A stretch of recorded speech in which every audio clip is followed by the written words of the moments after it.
Ay, ayos. Sige. Sumbugit kay teacher.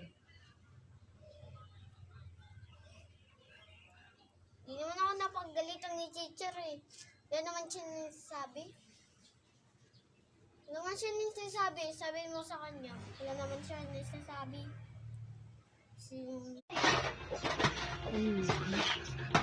Ako sa init yan. Mainit kasi masyado. Electric fan mo nga yan. Pwedeng electric pa na. Tutuyuan yung ano niya. Itak mo.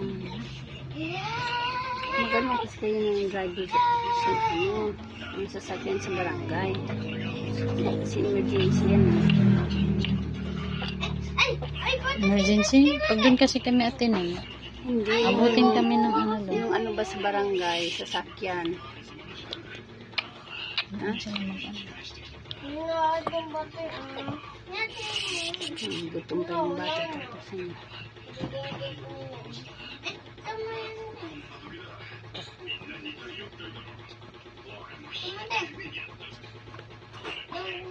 Palima kayo nga. Hindi yan. Kasi para hindi siya maduling.